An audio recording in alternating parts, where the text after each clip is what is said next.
people from Pakistan, Caribbean, and other parts of the world who are watching my content consistently. I would like to thank you for subscribing me, and I believe that you more people will subscribe to my channel for captivating and diverse cricket content. And yeah, Abdullah Shafique, absolutely stacked acclaim, absolutely stacked acclaim.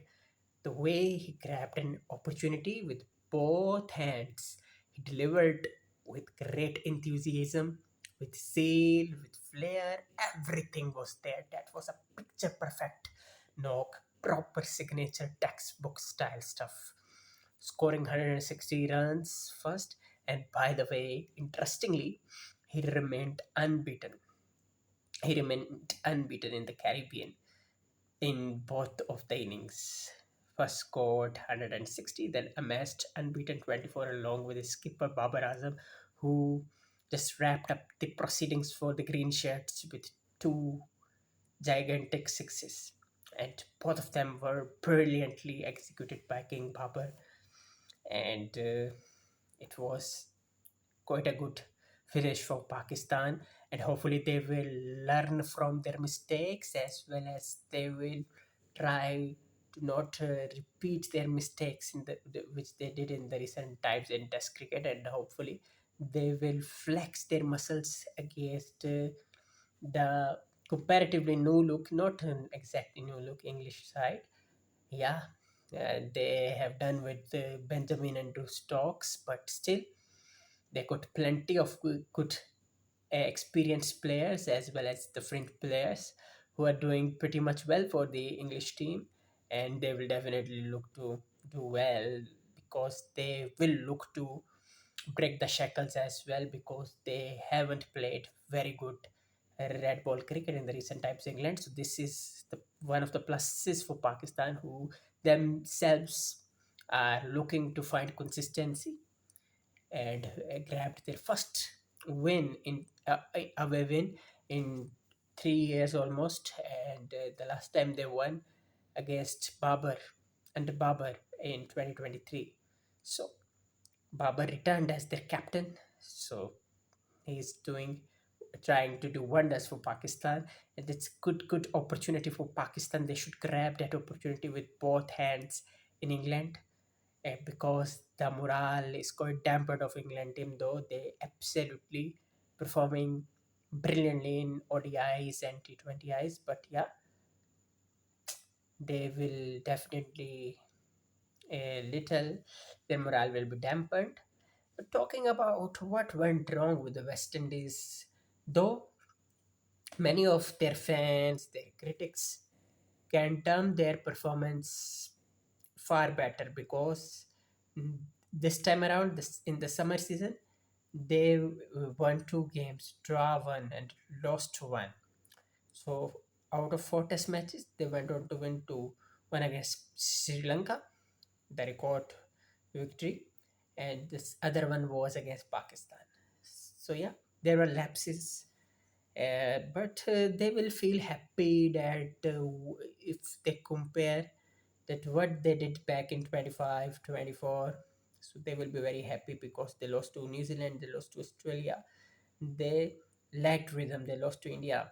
So the matter of fact is that they really need to work on finding consistency as well, and they really need to play home season with great assertiveness because they didn't play it with great control.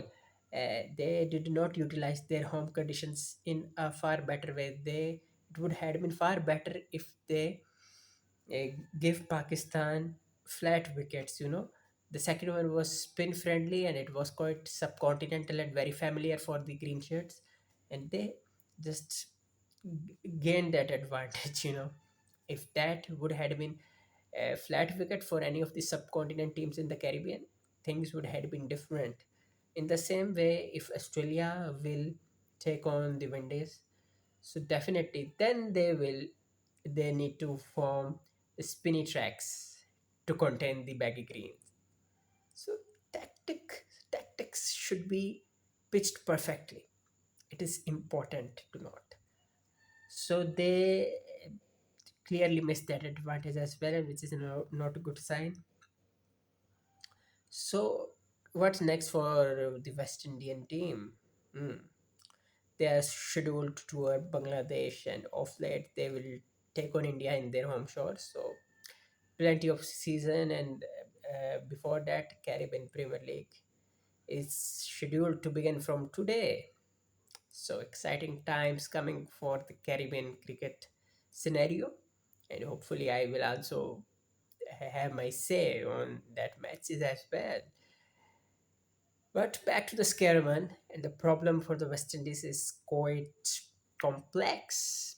They really need to find rhythm, they really need to pitch their plan perfectly. And tactically, they were quite absolutely, they were quite pathetic in some patches because if they prepared a spin friendly track, so they should fielded another spinner along with Jomel Varican, but which they didn't because Roston Chase can't bowl lengthy spells. I mean to say, you know what I mean to say, he wasn't fit enough to bowl, and he was the captain, so he can't be dropped. So it would have been better that you allow the young player Joshua to grab the opportunity uh, for the first time for the Windies and make his debut, but that wasn't the case for the West Indies.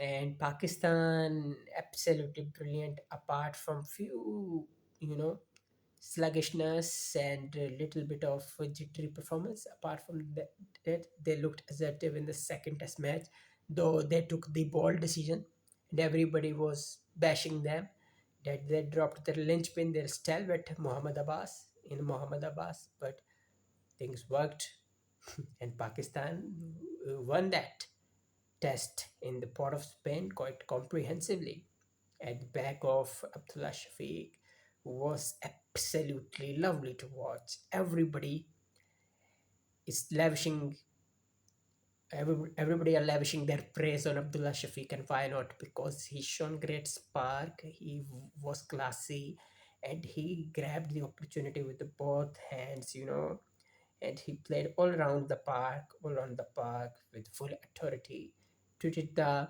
bowlers with great contempt, and subsequently, the result is in front of you guys.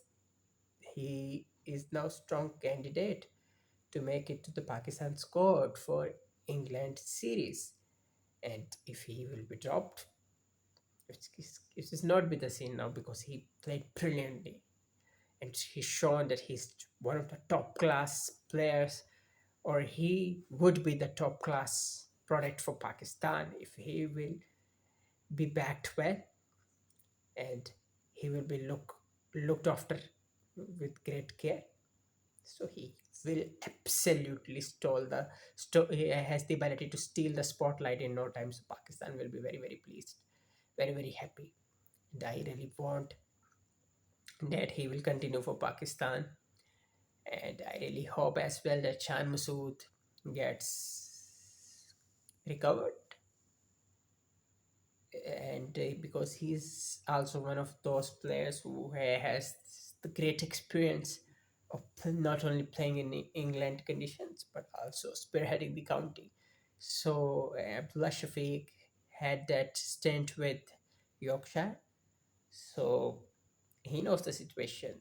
He has played in Leeds as well, so plenty of positives for Pakistan that came in the Caribbean, and now it's time to show consistency and back yourself to put the England team to the test, who are looking to revive their uh, glory, you know, because out of 10 test matches, they just won two. They are in deep waters, isn't it? The England team in test. So they absolutely bludgeoned India in the recent times in white ball cricket. So, by the way, West Indies are scheduled to play plenty of cricket. They will also play qualifiers for the World Cup 2027, scheduled to begin. The qualifier will schedule to begin in the next year, at the outside of the next year. So plenty of action for the West Indies. Have your say in the comment section. Please subscribe.